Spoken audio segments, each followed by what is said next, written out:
ನಮಸ್ತೆ ಬಲಿಷ್ಠ ಭವ್ಯ ಭಾರತದ ಮನೆಗಳೇ, KJS ಕ್ರಿಶ್ ಜೀವನ್ ಶಾಲಾ ಯೂಟ್ಯೂಬ್ ಚಾನಲ್ಗೆ ಸ್ವಾಗತ ಸುಸ್ವಾಗತ.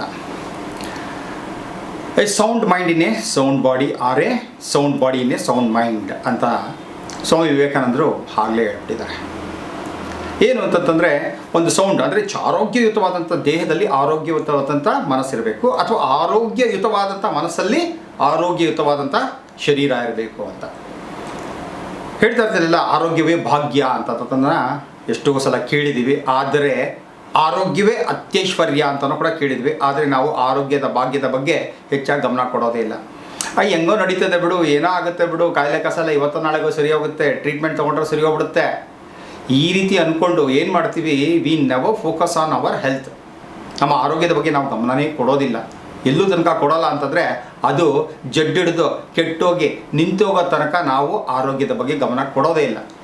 ಯಾವಾಗ ಒಂದಲ್ಲ ಒಂದು ಪ್ರಾಬ್ಲಮ್ ಶುರು ಆಗಿ ನಡೆಯೋಕ್ಕಾಗಲ್ಲ, ಕೂತ್ಕೊಳ್ಳೋಕ್ಕಾಗಲ್ಲ, ನಿಂತ್ಕೊಳ್ಳೋಕ್ಕಾಗಲ್ಲ, ಮಲ್ಕೊಳ್ಳೋಕ್ಕಾಗಲ್ಲ, ಮಾತಾಡೋಕ್ಕಾಗಲ್ಲ, ಕೆಮ್ಮಕ್ಕಾಗಲ್ಲ, ಈ ಥರ ಆಗಲ್ಲ ಅಂತ ಬಂದಾಗ ಅಯ್ಯೋ ಆರೋಗ್ಯದಲ್ಲಿ ಏರುಪೇರು ಆಗ್ಬಿಟ್ಟಿದೆಪ್ಪ, ಸ್ವಲ್ಪ ಆರೋಗ್ಯದ ಕಡೆ ಗಮನ ಕೊಡಬೇಕಪ್ಪ ಅಂತ ಆವಾಗ ಅಂದ್ಕೋತೀವಿ.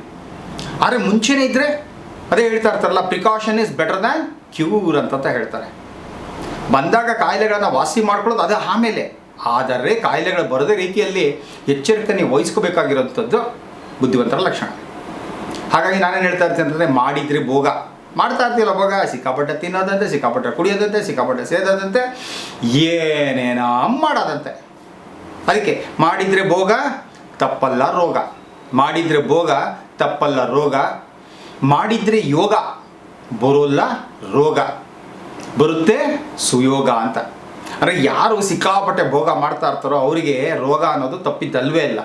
ಯಾರು ಯೋಗವನ್ನು ಪ್ರತಿದಿನ ಮಾಡ್ತಾ ಹೋಗ್ತಾ ಇರ್ತಾರೋ, ಯೋಗವನ್ನು ಜೀವನದಲ್ಲಿ ಅಳವಡಿಸ್ಕೊಳ್ತಾ ಹೋಗ್ತಾರೋ ಅವರಿಗೆ ಬರೀ ಶಾರೀರಿಕ ರೋಗ ಅಲ್ಲ, ಭವರೋಗ ಕೂಡ ಬರೋದಿಲ್ಲ ಅಂತನ್ನೋದು ಪ್ರೂವ್ ಆಗಿರೋಂಥ ಸಿಸ್ಟಮನ್ನು.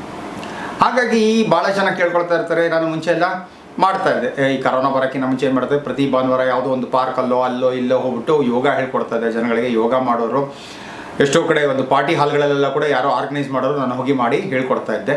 ಈಗ ದೇವ್ರ ದಯದಿಂದ ಏನಾಗಿದೆ ಅಂತಂದರೆ, ಹೆಚ್ಚು ಕಮ್ಮಿ 4-5 ವರ್ಷ ಆಗೋಯ್ತು. ಈಗ ನಾನೇ ಅಂದರೆ ಅದಕ್ಕೆ ಒಂದು ವಾಸ್ತು ಆಗಿರ್ಬೋದು, ಆರ್ಕಿಟೆಕ್ಚರ್ ಆಗಿರ್ಬೋದು, ಇದೆಲ್ಲನೂ ಕೂಡ ದೇವರ ಕೃಪೆ ಮತ್ತು ಭಗವಂತನಿಗೆ ಮಾಡುವಂಥ ಒಂದು ಸೇವೆ ಅಂತ ಹೇಳಿ ನಾನು ಚಾಮರಾಜಪೇಟೆಯಲ್ಲಿರುವಂಥ 3ನೇ ಕ್ರಾಸ್, ಅದೇ 3ನೇ ಮೇಯ್ನ್ ರೋಡಲ್ಲಿರುವಂಥ ಶ್ರೀ ರಾಮೇಶ್ವರ ಟೆಂಪಲ್, ಹೆಚ್ಚು ಕಮ್ಮಿ 1.5 ಎಕರೆ ಇರೋದು. ಆ ಜಾಗದಲ್ಲಿ ಸುಮಾರು 2 ವರ್ಷಗಳ ಕಾಲ ಅಲ್ಲಿ ಎಲ್ಲ ರಿನೋವೇಷನ್ ಆಯಿತು. ಸುಮಾರು 200 ವರ್ಷಗಳ ಹಳೆಯ ದೇವಸ್ಥಾನ, ಅಲ್ಲಿ ರಿನೋವೇಷನಲ್ಲಾಗಿ ತುಂಬ ಚೆನ್ನಾಗಾಗಿದೆ. ಅದಕ್ಕೆ ವಿಶೇಷವಾಗಿ ಸ್ಟಡಿ ಮಾಡಿ ನಾನು ವಾಸ್ತುವನ್ನು ಮಾಡಿದ್ದೀನಿ. ಹಾಗಾಗಿ ಅಲ್ಲಿ ಬಂದವರೆಲ್ಲ ಹೇಳ್ತಾ ಇರ್ತಾರೆ, ಸರ್ ಏನು ಎನರ್ಜಿ ಸರ್, ಇಲ್ಲಿ ಬಂದರೆ ಹೋಗೋಕ್ಕೆ ಮನಸ್ಸೇ ಬರಲ್ಲ ಅಂತ ಹೇಳ್ತಾರೆ. ಆ ರೀತಿ ಎನರ್ಜೆಟಿಕ್ ಪ್ಲೇಸಲ್ಲಿ ಆ ದೇವಸ್ಥಾನದ ಆಡಳಿತ ಮಂಡಳಿಯನ್ನು ಕೇಳಿಕೊಂಡೆ. ಆ ಕಮಿಟಿ ಕೇಳ್ಕೊಂಡಾಗ ಹೇಳಿದ್ರು, ಅಯ್ಯೋ ಸರ್ ಅಂಥಂಥ ಒಳ್ಳೆ ಕೆಲಸ ಮಾಡೋದ್ರೆ ದಯವಿಟ್ಟು ಮಾಡಿ ಅಂತ ಹೇಳಿದ್ರು. ಹಾಗಾಗಿ ಏನು ಮಾಡ್ತಾ ಇದ್ದೀನಿ, ಇದೇ 16/6/2024 ಬೆಳಗ್ಗೆ 7ರಿಂದ 8 ಸಾರ್ವಜನಿಕರಿಗೆ ಎಲ್ರಿಗೂ ಕೂಡ ಉಚಿತವಾಗಿ ಯೋಗವನ್ನು ಹೇಳ್ಕೊಡ್ಬೇಕು ಅಂತ. ಈ ಯೋಗ ಅಂತಾರೆ ಎಲ್ಲ ಶಾಲೆಗಳಲ್ಲಿ ಹೇಳ್ಕೊಡೋಂಥ ಯೋಗ ಅಲ್ಲ, ನಾ ಹೇಳ್ಕೊಡೋಂಥದ್ದು ಬೇರೆ. ಇದು ಕ್ರಿಶ್ ಯೋಗ ಕ್ರಿಯಾ ಅಂತ ಹೇಳ್ತೀನಿ ನಾನು. ಕ್ರಿಶ್ ಯೋಗ ಕ್ರಿಯಾ ಅಂತಂದ್ಬಿಟ್ಟು ವಿಶೇಷವಾದಂಥ ಯೋಗ ಎಲ್ಲರೂ ಎಂಜಾಯ್ ಮಾಡ್ತಾರೆ. ಯಾಕಂದರೆ ಈಗಾಗಲೇ ನಾನು ಯಾರಿಗೆಲ್ಲ ಹೇಳ್ಕೊಡಿದ್ರೆ ಅವರೆಲ್ಲ ಹೇಳ್ತಾ ಇರ್ತಾರೆ, ಸರ್ ಮತ್ತೊಂದು ಸಲ ಯೋಗ ಹೇಳ್ಕೊಡಿ ಸರ್, ಸೂಪರಾಗಿರುತ್ತೆ ಸರ್, ನೀವು ಹೇಳ್ಕೊಡೋಂಥ ಯೋಗ ಭಾಳ ಜಾಲಿಯಾಗಿರುತ್ತೆ ಸರ್, ಖುಷಿಯಾಗಿರುತ್ತೆ, ಹಾಗೆಯೇ ದೇಹಕ್ಕೊಂದು ಫೀಲ್, ಒಂದು ಎನರ್ಜಿ ಬಂದಂಗೆ ಫೀಲ್ ಆಗುತ್ತೆ ಸರ್, ದಯವಿಟ್ಟು ಹೇಳ್ಕೊಡಿ ಅಂತ ಕೇಳ್ತಾಯಿದ್ರು. ಭಗವಂತನ ಕೃಪಾಶೀರ್ವಾದ ಈಗಾಗಿದೆ. ಹಾಗಾಗಿ ಈ ಒಂದು 16/6/2024 ಇದಕ್ಕೆ ನಮ್ಮ ರೋಟರಿ ಸಂಸ್ಥೆ ಡಿಸ್ಟ್ರಿಕ್ಕು 3191 ಪ್ಲಸ್ 3192 2 ಸಂಸ್ಥೆಗಳು ಕೈ ಜೋಡಿಸಿದೆ. ಹಾಗಾಗಿ ಬೇರೆ ಬೇರೆ ಸಂಸ್ಥೆಗಳು ಕೂಡ ಇದಕ್ಕೆ ಕೈ ಜೋಡಿಸಿ ಮಾಡಿ ಆಯಿತು ಸರ್ ಮಾಡೋಣ ಅಂತಂಥದ್ದು. ಇದಕ್ಕೆ ವಿಶೇಷವಾದಂಥ ಒಂದು ಹೆಸರನ್ನು ಕೊಟ್ಟಿದ್ದೀನಿ. ಏನು ಅಂತಂದರೆ ಆರೋಗ್ಯ ಭಾರತ, ಆನಂದ ಭಾರತ.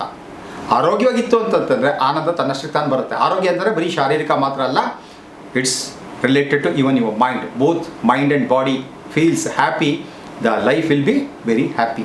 ಹಾಗಾಗಿ ಈ ಒಂದು ಕಾನ್ಸೆಪ್ಟನ್ನು ಇಟ್ಕೊಂಡು ಹೇಳ್ಕೊಡ್ತಾ ಇದ್ದೀನಿ. ದಯವಿಟ್ಟು ಎಲ್ಲರೂ ಕೂಡ ಯಾರೆಲ್ಲ ಕೇಳ್ತಾ ಇದ್ದೀರೋ, ಯಾರೆಲ್ಲ ಜೀವನದಲ್ಲಿ ಆರೋಗ್ಯವನ್ನು ಉತ್ತಮವಾಗಿ ಇಟ್ಕೋಬೇಕು, ಆರೋಗ್ಯವೇ ಐಶ್ವರ್ಯ ಅಂತ ಯಾರೆಲ್ಲ ಭಾವಿಸಿದ್ದೀರೋ, ಹಾಗೆ ಆರೋಗ್ಯದಿಂದ ಇದ್ದು ಆರೋಗ್ಯಪೂರ್ಣವಂಥ ಸಮಾಜವನ್ನು ಸೃಷ್ಟಿ ಮಾಡಿ ಆರೋಗ್ಯಪೂರ್ಣವಾದಂಥ ಮತ್ತು ಆನಂದಪೂರ್ಣವಾದಂಥ ಭಾರತವನ್ನು ನಿರ್ಮಾಣ ಮಾಡಬೇಕು ಅಂತನಾದರೆ ನೀವೆಲ್ಲರೂ ಕೂಡ ಆರೋಗ್ಯವಾಗಿರಬೇಕು, ಆನಂದವಾಗಿರಬೇಕು. ಸೊ ಹಾಗಾಗಿ ಎಲ್ಲರೂ ಕೂಡ ಈ ಒಂದು ಕಾರ್ಯಕ್ರಮಕ್ಕೆ ಅಟೆಂಡ್ ಮಾಡಿ, ಫ್ರೀಯಾಗಿರುತ್ತೆ, ಯಾರ ಹತ್ರನೂ ₹1 ಚಾರ್ಜ್ ಮಾಡೋದಿಲ್ಲ. ವಿಶೇಷವಾಗಿರುತ್ತೆ. ಇದರಲ್ಲಿ ಯಾರೆಲ್ಲ ಭಾಗವಹಿಸ್ಬೋದು? ಮಕ್ಕಳಿಂದ ಮುದುಕರ ತನಕ, ಮಕ್ಕಳಿಂದ ಮುದುಕರ ತನಕ, ಅಂದರೆ ಸಣ್ಣ ವಯಸ್ಸಿನವರಿಂದ ಹಿರಿಯ ವಯಸ್ಸಿನವರು ಎಲ್ಲರೂ ಕೂಡ ಭಾಗವಹಿಸ್ಬೋದು, ಎಲ್ರಿಗೂ ಕೂಡ ಎಂಜಾಯ್ ಮಾಡ್ಬೋದು. ಎಲ್ಲರೂ ಕೂಡ ಒಂದು ಸಲ ಬಂದುಬಿಟ್ರೆ ಹೇಳ್ತೀನಿ, ಬರೆದಿಟ್ಕೊಳ್ಳಿ, ಒಂದು ಸಲ ಬಂತಾರೆ ಮತ್ತೆ ಭಾನುವಾರ ಯಾವಾಗ ಬರುತ್ತೆ ಅಂತ ಕಾಯ್ತಾ ಇರಬೇಕು ನೀವು. ಅಷ್ಟೊಂದು ಚೆನ್ನಾಗಿರುತ್ತೆ ಅಂತ ಜನ ಹೇಳ್ತಾ ಇರ್ತಾರೆ. ಓಕೆ ಸಾರ್ ಕಾಯ್ತಾ ಇದ್ದೀವಿ ಅಂತ. ಭಗವಂತ ಕೊಟ್ಟಿರೋಂಥ ಈ ಜ್ಞಾನವನ್ನು ಕೂಡ ನಾನು ನಿಮ್ಮ ಜೊತೆ ಹಂಚ್ಕೊಳ್ಳೋಕ್ಕೆ ರೆಡಿ ಇದ್ದೀನಿ. ಸೊ ದಯವಿಟ್ಟು ಎಲ್ಲರೂ ಬನ್ನಿ, ಈ ಕಾರ್ಯಕ್ರಮದ ಸದುಪಯೋಗನ ಪಡಿಸ್ಕೊಳ್ಳಿ. ಇದಕ್ಕೆ ಮುಖ್ಯವಾಗಿ ನಮ್ಮ ರೋಟರಿ ಬ್ಯಾಂಗ್ಳೂರು ಪೀಣ್ಯ ಮತ್ತು ರೋಟರಿ ಬ್ಯಾಂಗ್ಳೂರು ಬಸವನಗುಡಿ ಇವರೆಬ್ಬರು ಕೂಡ ಇದಕ್ಕೆ ಲೀಡಿಂಗ್ ಕ್ಲಬ್ ಆಗಿ ಈ ಕಾರ್ಯಕ್ರಮನ ನಡೆಸ್ಕೊಡ್ತಾ ಇದ್ದಾರೆ. ಅದು ನಾನು ನಡೆಸ್ಕೊಡ್ತಾ ಇರ್ತೀನಿ. ದಯವಿಟ್ಟು ಬನ್ನಿ, ಸದುಪಯೋಗ ಪಡಿಸ್ಕೊಳ್ಳಿ. ಆರೋಗ್ಯ ಭಾರತ, ಆನಂದ ಭಾರತವನ್ನು ನಾವು ನೀವು ಎಲ್ಲರೂ ಸೇರಿ ಕಟ್ಟೋಣ. ಓಕೆ, ಭಗವಂತ ಎಲ್ಲರಿಗೂ ಕೂಡ ಆಯುಷ್ಯ, ಆರೋಗ್ಯ, ಉಲ್ಲಾಸ, ಉತ್ಸಾಹವನ್ನು ಯಥೇಚ್ಛವಾಗಿ ಕೊಡಲಿ ಅಂತ ಕೇಳ್ಕೊಳ್ತಾ, ಹಾಗೆ ಆರೋಗ್ಯ ಆನಂದ ಎರಡೂ ಕೂಡ ಕೊಡಲಿ ಅಂತ ಕೇಳ್ಕೊಳ್ತಾ, ನಮಸ್ತೆ, ಜೈ.